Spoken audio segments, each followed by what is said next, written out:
Дорогие друзья, уважаемые единомышленники, Dear friends, dear associates, today we will consider the theme New World Order and the conception of keeping people safe. Let us begin with the first section. It is called On the Current Moment and its Prehistory. We will try to prove that there is a root cause behind all the problems that hit our planet, including Russia, in 2020. If we don't recognize it and fix it, then we will never regress from a series of problems in the future. The root cause lies in the destruction of the biosphere of the Earth, and in the intentions to suspend this process by means of a global, unpravious reduction in the number of people living on the planet. Recognizing the unconditional relevance of protecting the biosphere, we believe that they can be solved not in a satanic way, but in a divine way, by changing the objectives, the conception, and the way of life of mankind. The forecast of the global crisis is obvious not only at the level of economic statistics and process thinking, but also at the level of global politics. Here is just one significant quote that you should pay attention to. In 2016, at the ceremonial meeting of the 95th anniversary of the CCP, Xi Jinping, giving account of his words, as evidenced by the events of 2020, confidently declared, "The world is on the brink of radical change.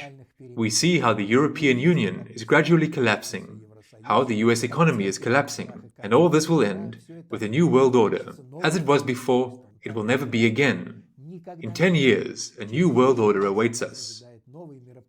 Due to the peculiarities of the civilizational code of the Chinese people, China, understanding these prospects, can only act as an executive tool in the course of these changes, but will never show subjectness in the formation of the conception of this new world order, in its formation and development. This circumstance is conditioned by several reasons. The special mentality and culture of the Chinese people. It is important to understand them in order to evaluate the essence of the current moment, to evaluate the interrelationship and role capabilities of the leading powers. The worldview of China is radically different from the other countries of the Abrahamic religions, Christianity, Islam, Judaism. It is neither worse nor better, it is simply principally different, because the Chinese perceive the world differently than we do, and they think differently. The Chinese, equally, at the level of ritual, respect the canons of Taoism, Buddhism, and Confucianism. In the history of China, there has never been any criticism of the past. It, for them, is sacred. They have no idea of a single God, no connected with him, and with Sovest, internal, personal controller of their actions. No ideas about unpravious ideals. Their decisions are always pragmatic and are made according to purpose consonants, not according to unpraviousness and not according to Sovest. Virtuousness is determined for each Chinese person exclusively by how he is evaluated by society, not by God or Sovest. For them, the system of introduced electronic social ratings of citizens is quite logical. This leads to solidarity, to like-mindedness, on the basis of which China is able to perfectly copy alien experience. In our culture, on the contrary, a person is evaluated from the point of view of correspondence with these or those periodically changing ideals, according to his capability to form original ideas and solutions that are inaccessible for others. Additional guarantees of unanimity are provided by the specificity of hieroglyphic writing. China perceives information about the world directly through common hieroglyphs, images. Our world perception goes through lexicon. At the same time, the same words in each of the subjects generates images that differ from each other, linked to his personal characteristics, with his life experience. This leads to differences of opinion and to the ability to generate new meanings, including of a conceptual level of significance. That is why the fundamentally new civilizational paradigm of 1917 was generated by Russia and copied by China.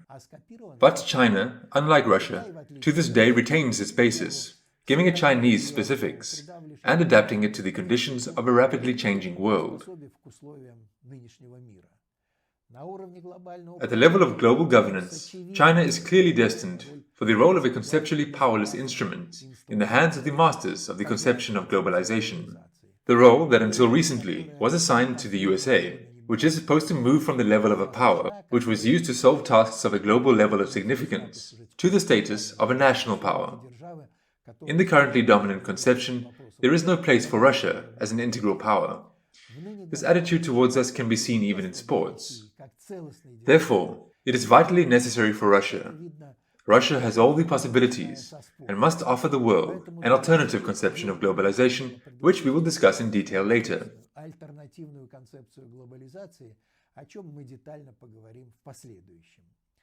At the level of global politics, the primary sources of the 2020 processes should be sought in the fact that humanity has exhausted God's allowance in the destruction of its own ecological niche, the biosphere of the planet. Over the past 50 years, in the name of increasing profits, 70% of forests have been lost, and with them 45,000 lakes. Catastrophic pollution of the world's oceans has occurred. We have lost 90% of the world's large fish reserves. 40% of living organisms known on Earth are now endangered. The race of unrestrained consumption was the generator of the global climate and ecological crisis on Earth and in the ocean, and this is consistently pushing humanity to the brink of death. This is the result of the dominance in the economy of the suicidal liberal market course of development. In its implementation, contrary to common sense, egoistically disposed elites of the state level, primarily the USA and Europe, with their own horizon of thinking and planning of 5 to 10 years, and not on the scale of 7 future generations, according to Buddhist traditions, are interested. At the same time, the essence of a market economy is unconditional, flying in the face of everything guidelines for increasing profits. In its market economy liberal interpretation, it's about achieving this objective through a complete reorientation from the interests of the living people to the interests of large and, above all, transnational corporations. The egoistic guidelines of state elites have now come into conflict not only with the interests of the peoples, but also with the interests of elites of a global supranational level of significance. These globalists, shepherds for all earthly life, consider the processes not of a state scale, but of a planetary level of significance to be their area of responsibility.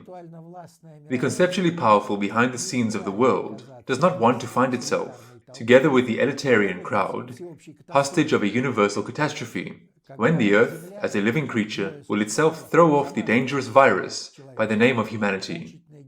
The instructive Gaia hypothesis on this score was developed by James Lovecock back in 1970. Counteraction to destructive tendencies behind the scenes leads in two directions: population decline and limiting the appetites of state elites. At the same time, it does not interfere in the organizational structural problems of a state level, but works according to the principle of a gardener. The garden of our civilizational community grows on its own, without the participation of a backstage. It only imperceptibly cuts some shoots, grafts others, and opens the way to sun for others.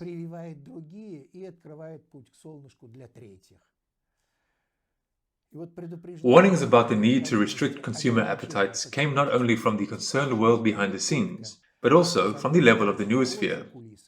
The scenarios of Chernobyl and Fukushima are just a small fraction of those signs and omens with which the presumptuous elite does not want to reckon. Unfortunately, the basic guidelines of the behind the scenes in this matter are connected with population decline and not with a change in the conception and way of life of mankind, as well as their own aspirations.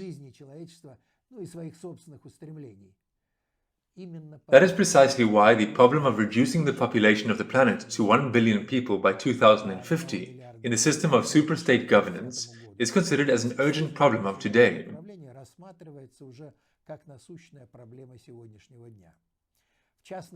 In particular, the requirement to set a maximum threshold of 500 million people is set forth in 6 languages as the first paragraph on the grandiose blue granite monument, the Georgia Stones, on behalf of the Shepherds for all earthly life. This is how the orderers of the Guidestones name themselves in the Georgia Guidestones Guidebook. The path from suicidal social consciousness to the consciousness of reasonable limitation and humanness is not even considered in their analytics.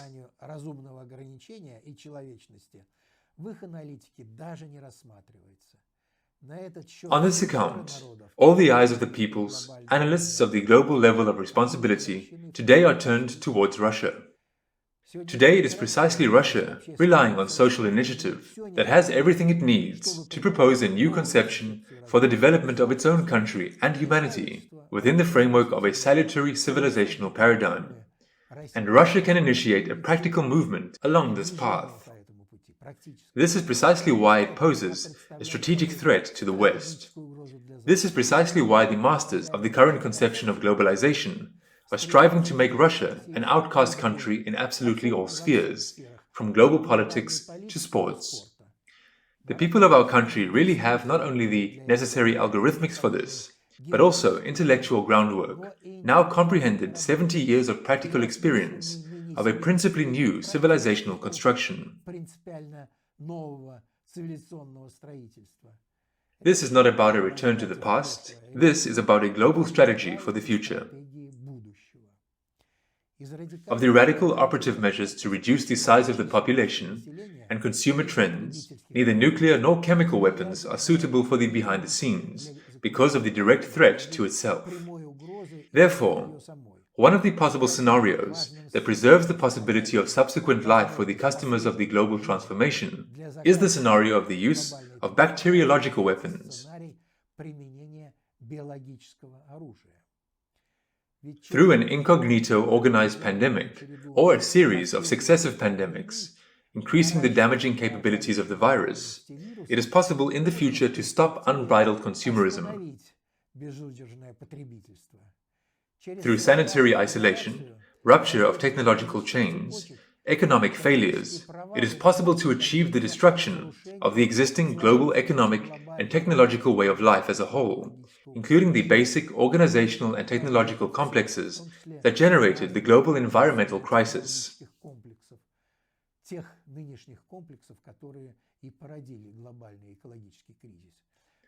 At the same time, it is possible to appoint the necessary perpetrators along the way to work out, under this pretext, the technology of widespread control over the population, and all this in one step.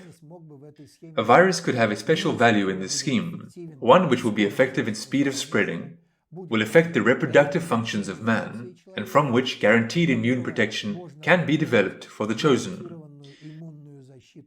Therewith, this will open up opportunities for transferring selectively survived humanity to a different culture, while preserving crowd elitism, with a perhaps stricter division of society according to caste features.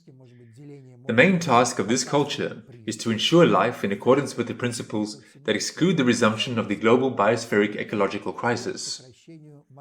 Before that, in 1917, a global experiment was conducted to reduce the scale of mindless consumerism through the idea of a world revolution. However, thanks to Stalin's conceptually powerful thinking and his efforts, this global experiment, instead of a world revolution, was transformed into the organization of a socially previous life, in a human way, within one country, relying on other peoples. The conception which was carried out by Stalin by default did not form, as a consequence of closeness, a stable, conceptually powerful cadre corps, and therefore was eradicated from the life of society through the submission of the conceptually illiterate Trotskyist, Khrushchev. At present, in the form of partial counteraction to the conception of destructive consumerism, the scenario of replacing the peoples of Europe, leading in the promotion of liberal bourgeois culture, with refugees from areas of deliberately organized social catastrophes, is being implemented.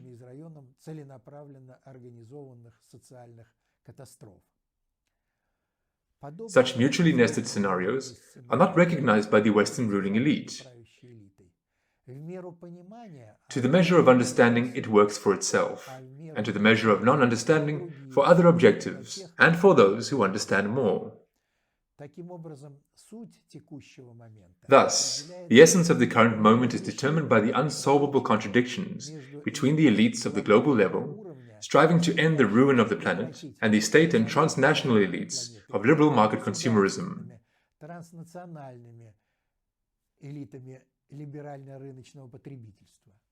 The global elite cannot sacrifice their status and crowd elitism, the sad legacy of Atlantis. It seeks to reduce the level of consumption on account of reducing only the number of the population and limiting the capabilities of state elites, while maintaining the special status of a cohort of shepherds for all earthly life.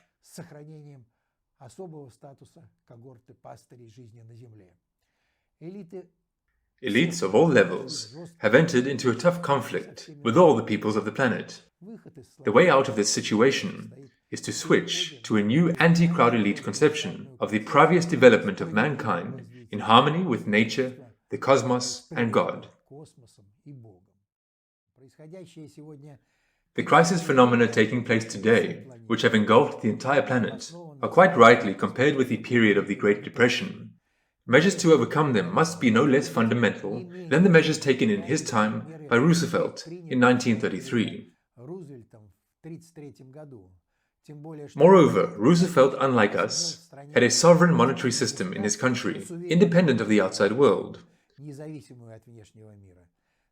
Recall that the most important instrument for overcoming the crisis that began in the fall of 1929 was the banking law, adopted on June 16, 1933, or the Glass-Steagall Act, after the names of its initiators, a senator and a congressman. The essence of this law was to ban banks from participating in speculative financial transactions, in transactions with securities. The restrictions established by this law were lifted only in 1999, apparently in preparation for work in the markets of the former USSR. However, the catastrophicness of the consequences of this cancellation were comprehended in the USA in literally 1 decade.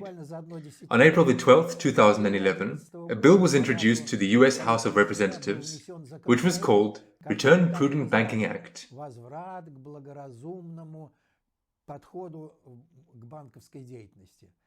Systematic work in this direction is carried out by the movement of Leiden LaRouche, 1922-2019, in the USA, Germany, Australia. For those who are not familiar with this movement and the position of Leiden LaRouche, including the organization and persons involved in the collapse of the USSR, I strongly recommend becoming familiar. He also spoke in Russia. His speeches are presented on YouTube.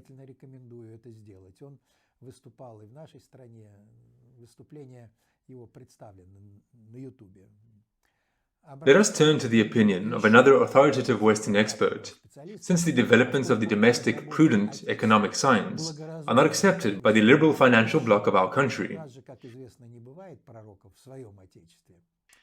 John Maynard Keynes at one time instructively noted for us, "There is no subtler, no surer means of overturning the existing basis of society than to debauch the currency."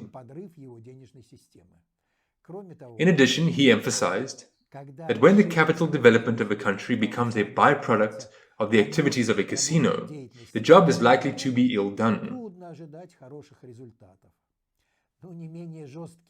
No less harsh evaluations of market liberalism were given back in 1929 by the American historian James Adams, Our Business Civilization.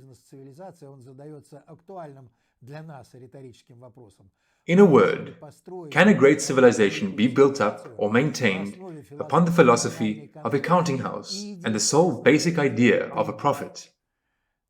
To develop measures to overcome the economic crisis, it is necessary to understand its deep methodological origins.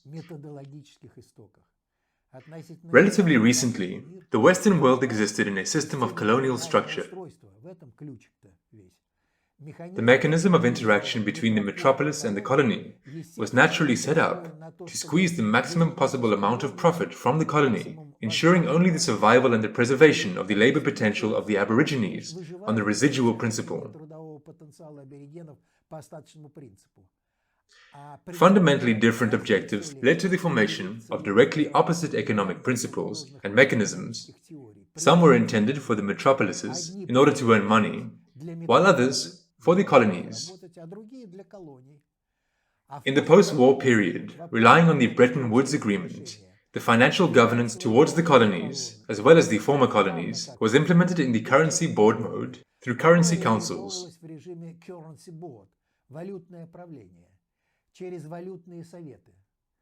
The country's foreign exchange reserve in dollars had to fully cover the volume of the national currency in circulation, at least 110 to 115% of the monetary base. After World War II, most of the newly formed states of the post-colonial period decided to rename the institution of currency councils to a more euphonious terminology, the institution of central banks, without changing their function in essence, changing only their name.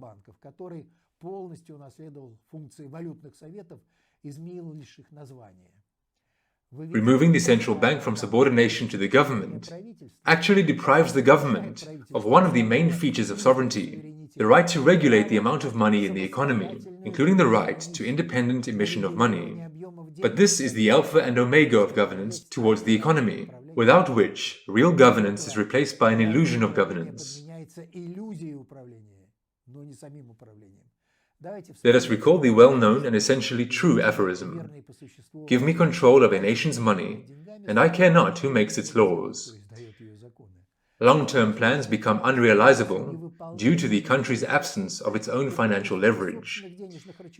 Its monetary policy becomes completely passive, and the central bank, which is not responsible for industrial and technological development, acquires more the status of an exchange office than an institution of governance. When dollars enter the country, it prints a secondary crypto-colonial currency, in essence, a receipt confirming the presence of real money. But initially, the concept of sovereign meant the juridical, unconditional right of the subject to mint legal coins. The British gold coin, first issued in 1489, is still called the sovereign. With regard to the countries of Latin America, the economic rules for the colonies were systematized into the principles of the Washington Consensus, which later became the basis for the economic model of all developing countries, including Russia's economic model. In this scheme, the state is just one of the many equal market participants, which differs from millions of other participants only in the fact that it has the monopoly on the right to issue laws and the right to tax. Even the right of emission of a payment unit in the liberal market economic model does not belong to the state. Naturally, this model does not work for the interests of its own development, but for the interests of the metropolises, called developed countries, and for the interests of transnational corporations, as it was foreseen in advance.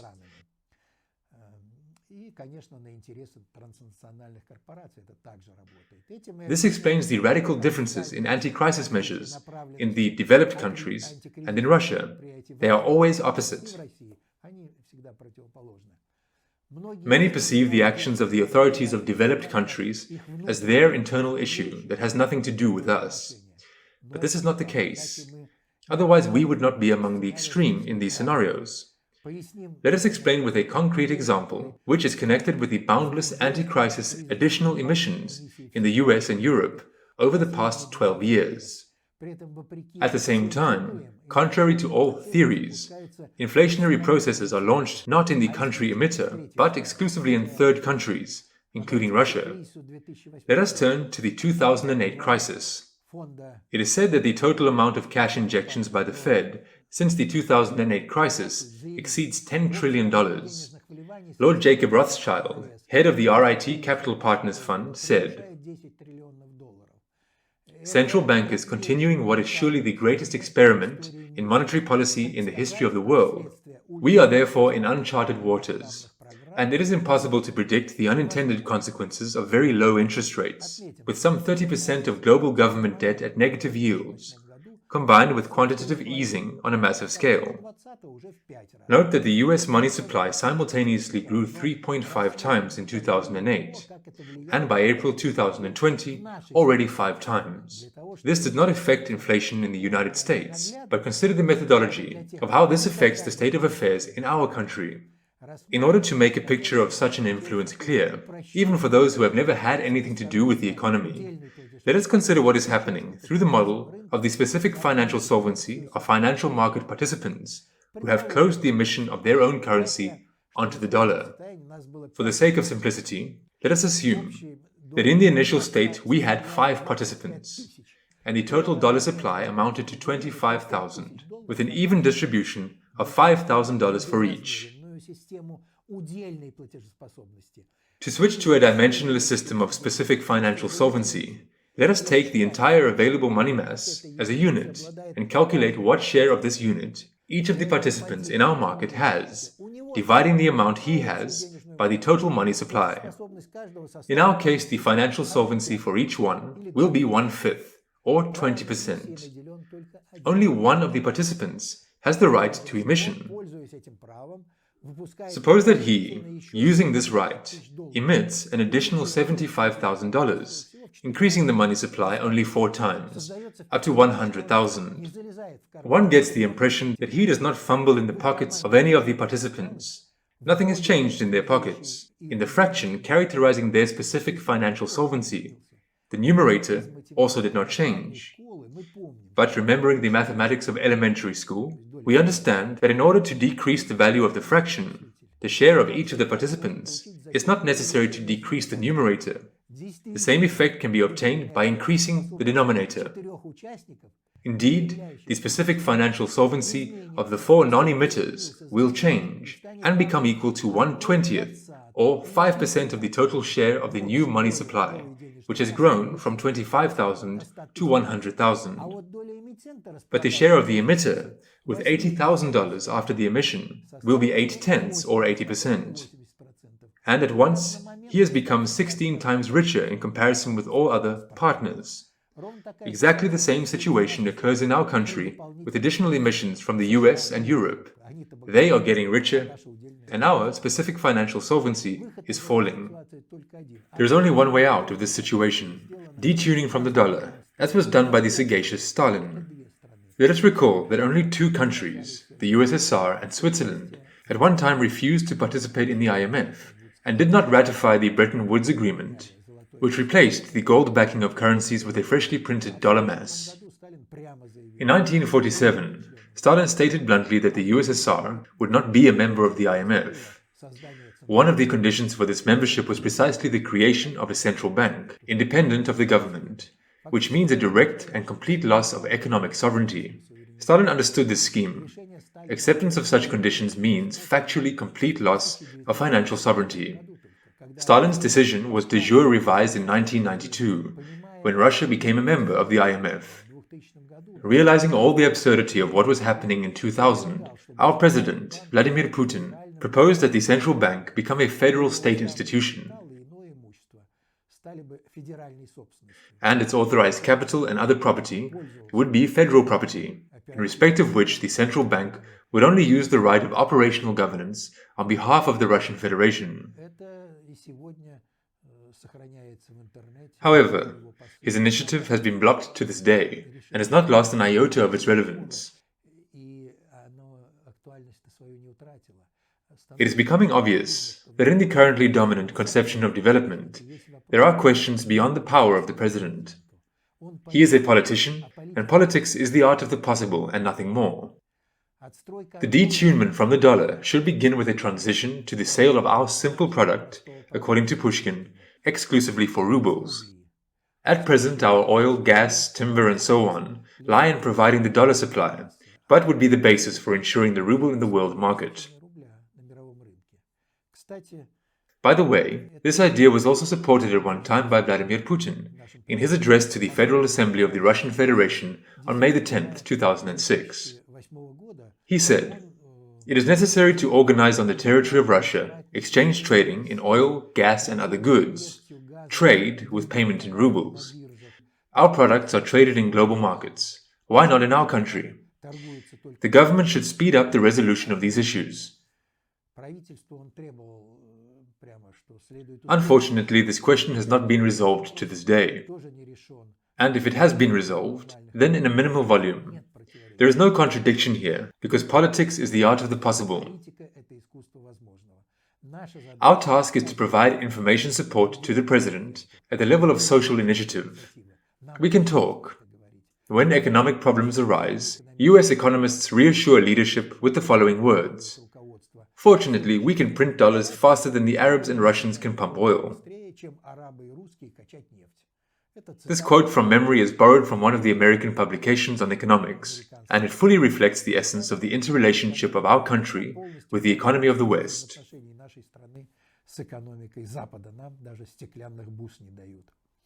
In November 1957, during the time of the conceptually powerless Khrushchev, the main conceptually significant mistake was made. For the first time, a decision was made to export our products in exchange not for real goods, but for freshly printed dollars. From this moment on, the loss of understanding begins that for the state, the main value is not any amount of money, not annual income, GDP, or surplus of the state budget, but the sovereign monetary system of the state as a whole, which is in its hands as the most important instrument of macroeconomic governance. First of all, it is this instrument, including emission functions, that should be under the undivided operative governance of the government.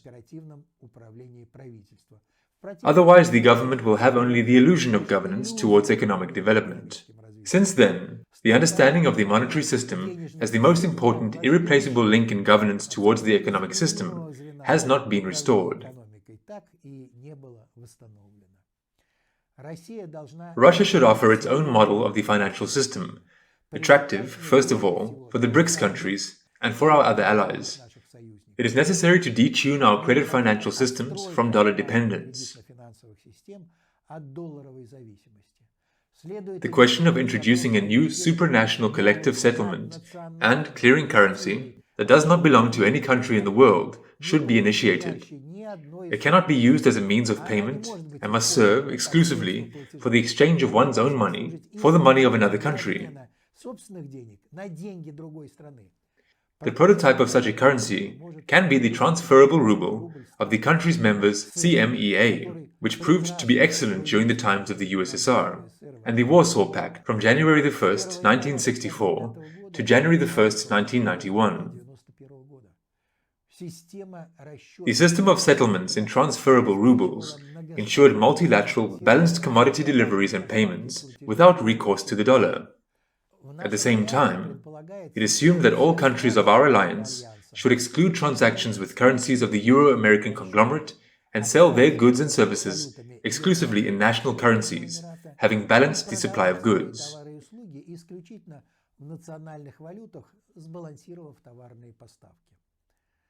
Modern information technologies make it possible, at a new technological level, to use the unique experience of the USSR in terms of organizing three-circuit money circulation. It provided full protection for the financial economic sovereignty and programs of investmental development of such projects of investmental development that have resource support and are designed for years and decades. Along with the cash of the consumption circuit, an autonomous circuit of foreign trade, the gold ruble, functioned. The main one, which did not intersect with them, was the circuit of long-term loan money of the government, intended to ensure investment development projects with corresponding resource support, and was designed for years and decades.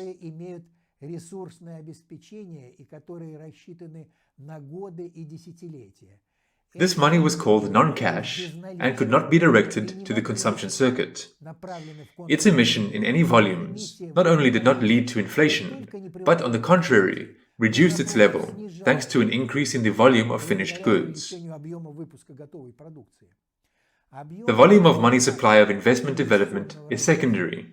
It should fully mirror the potential of the country's resource potential, no matter how gigantic it is.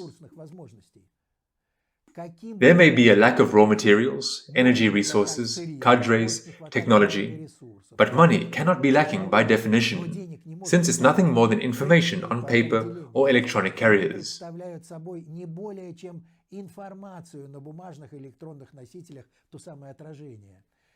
In this case, this is naturally about the sovereign monetary system, and not about the money that can be freely withdrawn through the chips of a global gambling house, as it happens in our country during crises.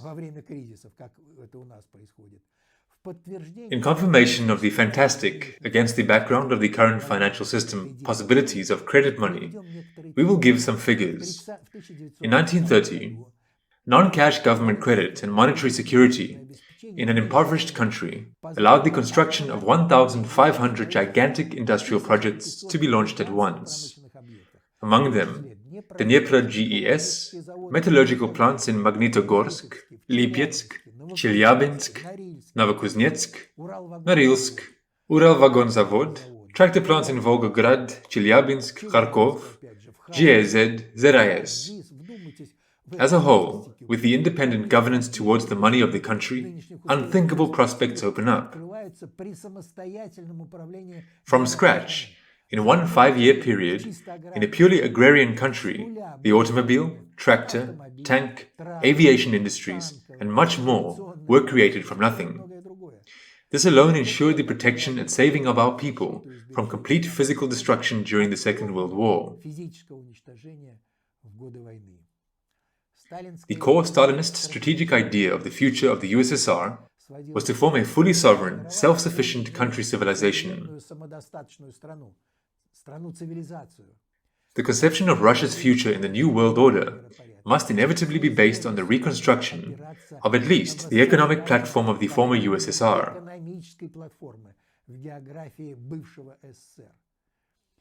Any other scenarios turn not only Russia, but all the former republics into crypto-colonial, raw materials appendages of future civilizational leaders, in whatever composition they may be formed.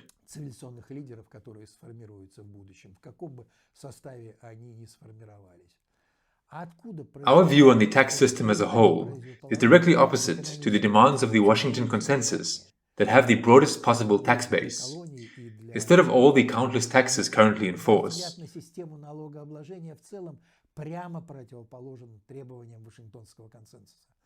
One could think of imposing one single tax, the consumption tax. In this case, the manufacturer, currently operating in the transmission link mode, will be relieved of participating first in the calculation and payment of taxes, and then in their return through sales proceeds. A manufacturer could dispense its products at their actual price without a tax surcharge pre-imposed on them. When purchasing products for consumption, it's possible to automatically generate a tax addition to its price, calculated by the new reorganized tax service, which, at the time of payment, in a separate tranche, automatically goes directly to the tax revenues of the state.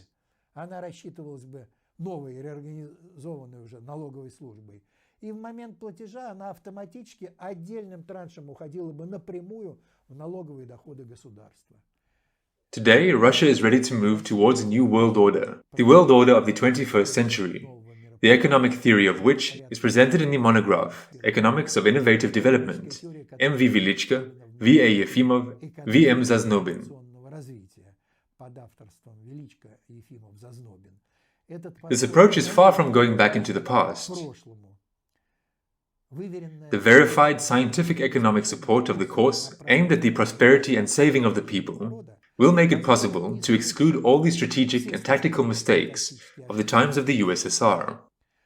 Sovereign, non-imitational governance towards keeping people safe and towards the prosperity of the people is possible only if there is a sovereign financial system of its own, subordinate to the government.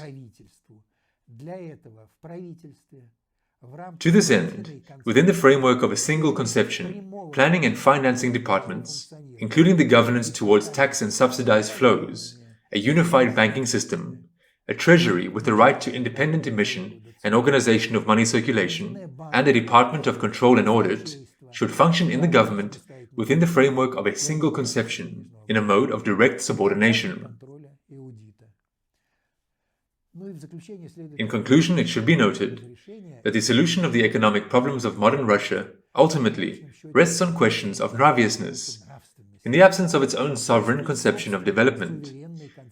A conception always exists, one's own or someone else's, regardless of whether it's announced or implemented by default. A conception is formed in the name of achieving concrete objectives.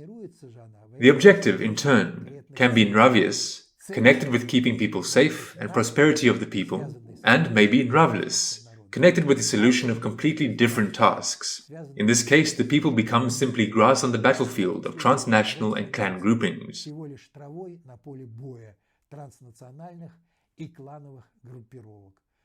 All this superstructure, the need to switch to our own conception of civilizational development, should be understood and taken into account in their plans by all who are blago-intentionally undertaking to improve the economic foundations of our statehood.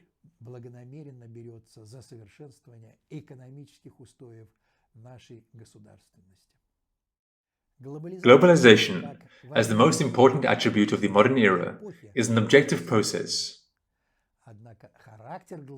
However, the character of globalization is subjective and depends on the dominant in society conception of globalization, on the nraviousness of its developers and owners. Today's world, developing mainly within the framework of the conception of the Euro-American conglomerate, has entered the phase of a systemic crisis and is on the verge of an objectively necessary global transformation. Russia, together with the Russian world, should be viewed as a self-sufficient civilizational core, capable of offering humanity a spiritual and nravious civilizational paradigm that is attractive to the majority of other countries and peoples of the world.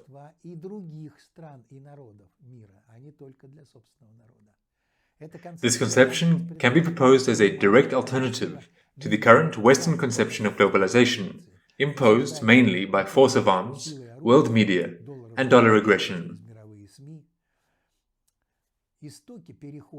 The origins of the transition to stable economic development lie in the extra-economic sphere.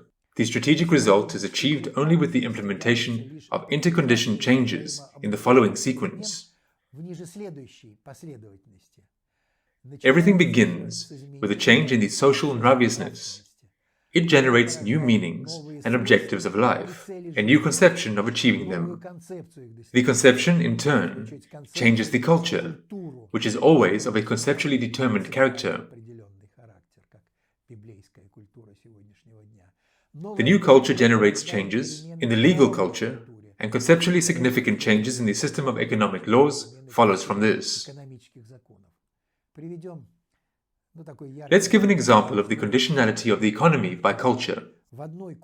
In one culture, the provision of money at interest is viewed as a kind of business, and in another, as a sin, a crime that was punishable at one time up to the death penalty.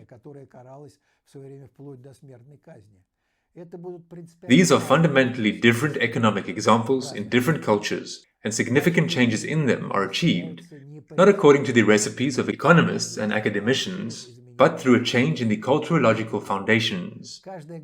Each state decision has a conceptually determined character, and it is implemented within the framework of a certain conception.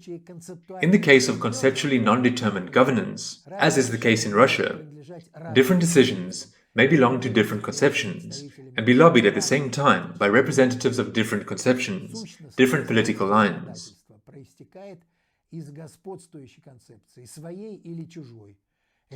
The essential basis of legislation stems from the dominant conception, one's own or someone else's, implemented by default or by announcement.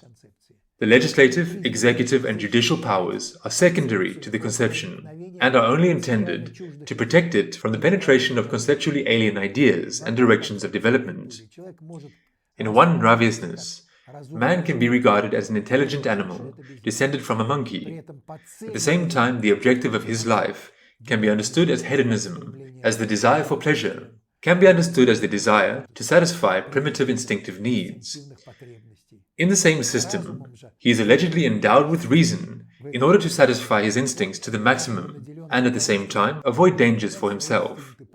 If this logic is extrapolated to the level of the state, then we will get the perverted unpravious principles lying at the basis of the current conception of globalization, its developers and masters. The origins of prosperity in the West lie initially in slavery and financial fraud, now cultivated by the principles of the Washington Consensus, the system of stock exchanges and central banks. The capital formed on this is converted into political power through direct and indirect purchase of everything and everyone on our planet, including representatives of power structures, elite structures.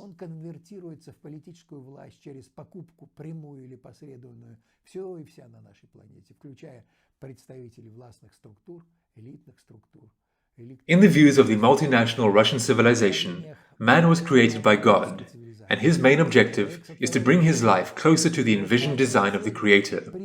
Not profit, and not even law and duty, but совесть lies at the basis of the position of a Russian person.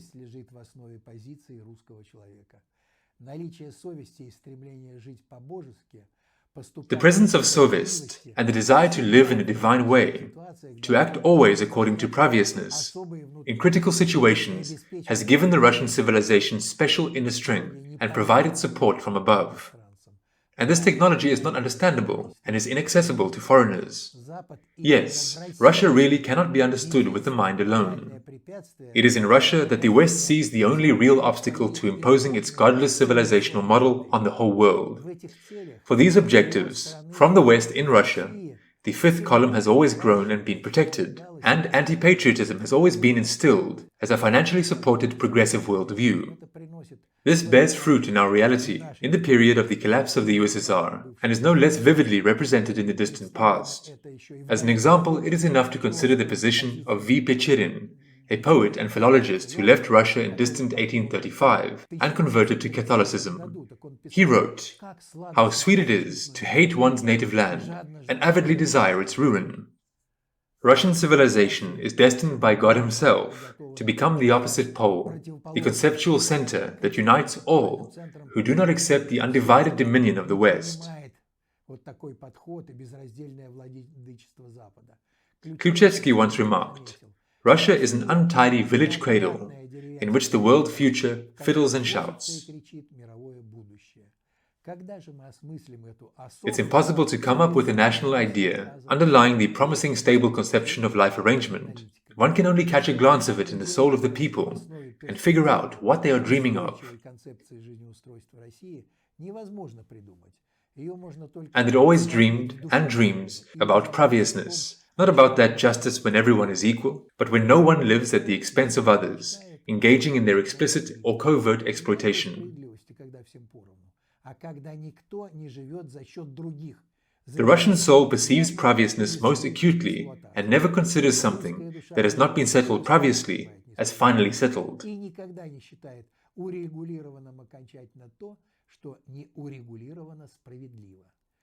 As for humanity as a whole, we lack a deep philosophical understanding of the suicidal orientation, the deadly ineffectiveness of the current direction of development of civilization on the cosmic ship called Earth. This is also lacking for all of humanity. The military-industrial complex and the increase in GDP are the main driving force, the driver of progress. Everything else is provided on the residual principle. Progress, based on the destruction of one's own kind and the biosphere, is essentially a process of suicide of a vicious civilization, stretched out in time. The act of suicide is delayed only because the required level of progress, in its current understanding, has not yet been achieved. The formation and development of personality, the disclosure of the potential of unlimited human capabilities, is not considered as even one of the criteria of civilizational progress, and is solved only in applied narrowly sectoral purposes.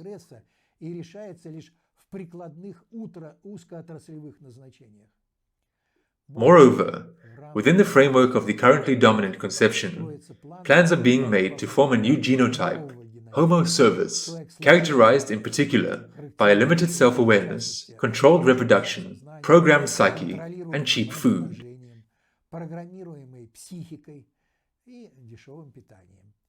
The seeming effectiveness of this method of globalization, in fact, through the enslavement of the planet, in the name of progress in its current understanding, is absolutely erroneous.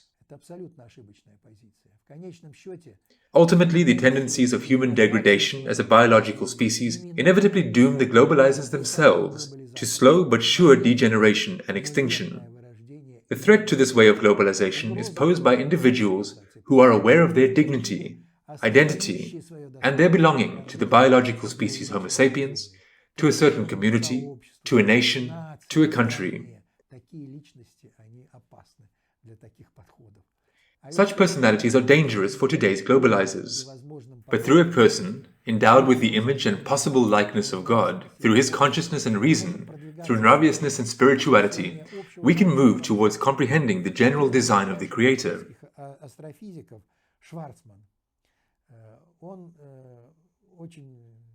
One of the brightest Russian astrophysicists, V.F. Schwarzman, is convinced that cognition of the external, material world is an immeasurably simpler task than cognition of the inner, psychic and biofield world of man, the spiritual and ethical world.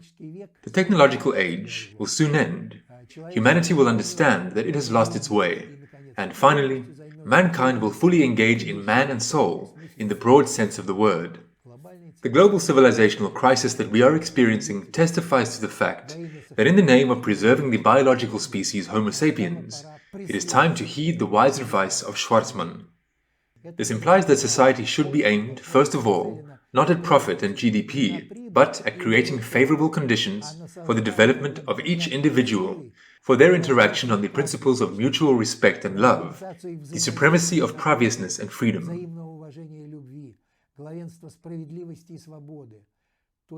Only on this basis, through the limitless path of development of the divine essence of man himself, can one egress from the vicious circle of catastrophes and onto the path of true civilizational progress.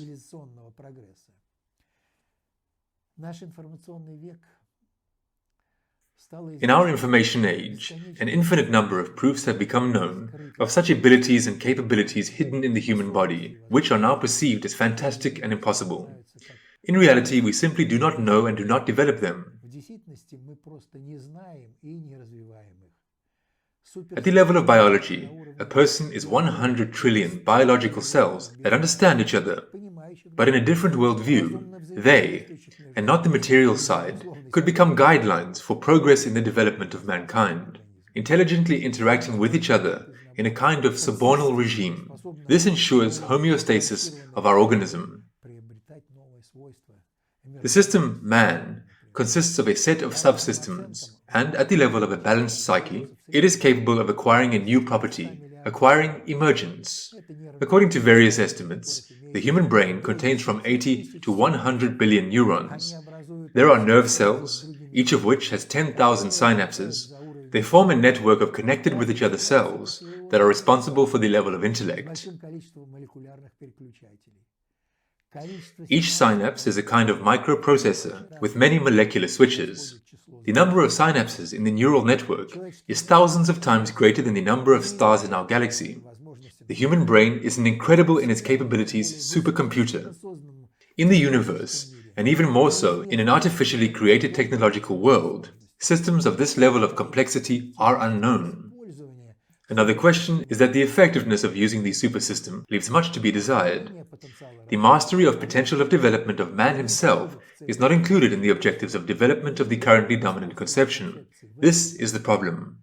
But in a different worldview, they, and not the material side, could become guidelines for the progress and development of mankind.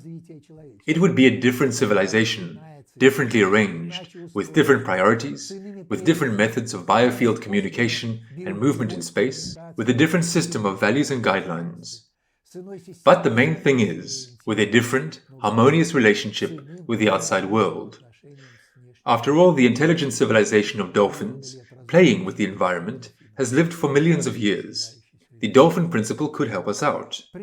After all, Daniel Goleman proved in his time that emotions have a much greater impact on all areas of our life than the ability to think rationally, and emotional intelligence is of no less significance for man than logical intelligence.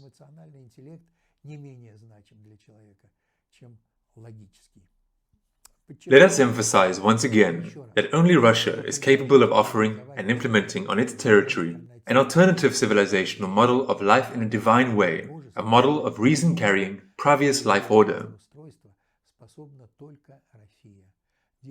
The fact is that the Russian spirit is initially based on the ideas of humanism and praviousness. It characterizes not national traits, but a special worldview and civilizational algorithmics of the multinational Russian world. This algorithmics is messianic in character and does not allow our people to live in the absence of a super task. The Russian spirit, like no other, is alive and strong only by faith. It sees the meaning of being only in the achievement of those boundaries that are conditioned by its faith. But it is ready to defend this meaning up to self-sacrifice, sweeping away everything in its path. Attempts to block the path of the Russian spirit are useless, since they are suppressed from above. All the events in the geopolitical arena, from Napoleon and Hitler to Syria and Crimea today, are a vivid confirmation of these features of the Russian spirit. Despite all the difficulties and acts of betrayal, the experience gained at the stage of building socialism is preserved not only by the noosphere, but also by the memory of our people. Having reviewed the process and mechanisms of the purpose-oriented collapse of the USSR, fresh in memory, our people acquired the experience of the subject of global politics.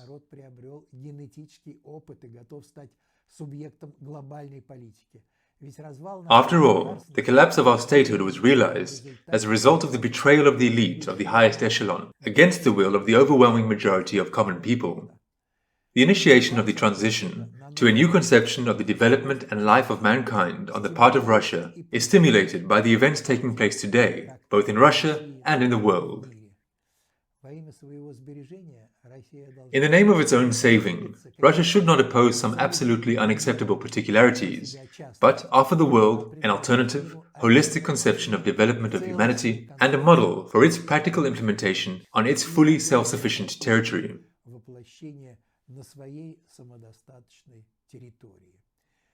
This conception should be able to defend the country not only at the level of preserving the traditional family, but also at all 6 priorities of generalized means of governance towards social systems.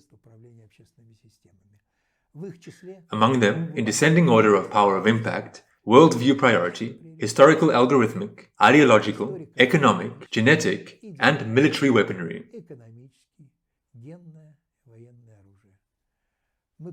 We recognize the adherence of the Western conception on the 4th, economic priority.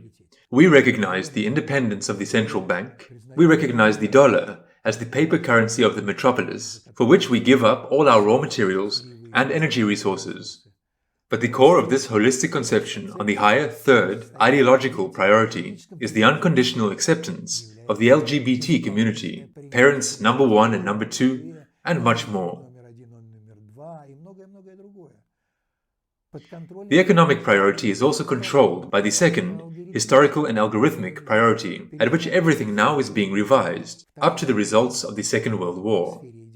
In the field of ideology and history, there are basic tests of loyalty to the conception according to which the economic mechanism of Russia is organized.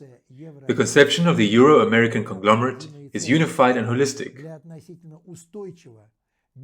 For a relatively stable development without major shocks, it must either be accepted in full and become a puppet regime, pleasing to the owner, or switch to its own alternative conception, which is also unified and holistic in all aspects of life, including the economy, and it won't be possible to sit on 2 chairs, in a situation of conceptually non-determined governance, with a dollar financial stranglehold around the neck.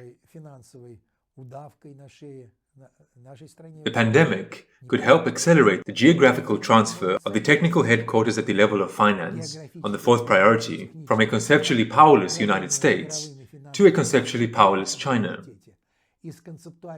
Today, this transfer is conditioned not only by the technological and economic advantages of China, but also by the special mentality of its people, with a worldview of like-mindedness and pragmatism. But for us, without changing the conception of governance in the field of economics and finance, it makes no difference whether Russia will be a raw materials appendage of the United States or China. Нет разницы, будет ли Россия сырьевым придатком США или Китая. The mechanism for the implementation of the new conception of development is the introduction into the system of higher state governance of the module of conceptual power, interacting directly with the president. The prototype of such a module could be the State Council with a constitutionally fixed status. The basic task of the module is to analyze all available social initiatives, harmonize ideas of society about objectives and meaning of life. Conceptual power is responsible for the development of that very super task, the highest objective, a single model of a civilizational future that we intend to build, which is understandable for society. On this basis, the conceptual power should form an open-to-society conception of achievement of this objective, a strategy for state development. This is an independent task, incompatible with the functions of operative governance carried out by the government. The principles of conceptually powerful governance are surprisingly succinctly presented in practice in the symbolism of the coat of arms of ancient Egypt. In this, close to the people, hermetic scheme, stable social governance was ensured for many centuries and millennia, until the center of concentration of governance left Egypt. The coat of arms depicts an eagle with two wings and one head, symbolizing the power of the pharaoh and the unity of the conception. But the pharaoh relies on two completely independent wings. One of them is the state apparatus, the system of operative governance, executive, legislative, and judicial powers. The second wing is the predictor, the module of setting of objectives, without which sovereign governance, according to the entire function, is impossible. The second module, the module of conceptual power, was a tandem of two Jretsli structures, 11 Jretses of the north and 11 Jretses of the south. The work of this module is built on schemes of long-term process governance. It requires principally different qualities of governors and a different base of initial data, radically different from those presented in the information base of the state apparatus. Conceptual power, by definition, according to the functions performed, cannot be realized within the government structures engaged in solving operative tasks. Conceptual power is an obligatory, always present block of governance towards the state. The only difference is whether it's one's own or someone else's, whether the leadership and society are aware of its mission or not. The presence of the conceptual power module is an integral attribute of the true sovereignty of the state. At the same time, conceptual power is an instrument of autocratic setting of objectives, a guarantor of the realization of state governance according to the entire function, on all 6 priorities of generalized means of governance towards social systems. The social initiative of Russia proposes a transition to an alternative conception of globalization that will save our country and all mankind. It has been worked out in detail in all spheres of being. It is not hermetic, unlike the previous stages of the development of the present civilization. This salutary scenario envisages a turn of civilization towards dehermetization of schemes of global governance, a turn of civilization towards universal governorial literacy, towards the enlightenment of peoples, towards the establishment of humanness and praviousness, in balance with nature, the cosmos, and God. This conception presupposes the rejection of governance, which functions in the regime of a crowd elite pyramid. It does not correspond to the aspirations of modern shepherds for all earthly life, solely for unpravious reasons. The fact is that the loss of their elite status seems to them and to the crowd of the modern elite a much greater threat than the threat of the death of the planet itself and all humanity on it. Otherwise, they would have worked out the scenarios of organizing life on Earth in a divine way, and not post-disastrous scenarios of survival in an artificial biosphere or on another planet while maintaining their special elite status.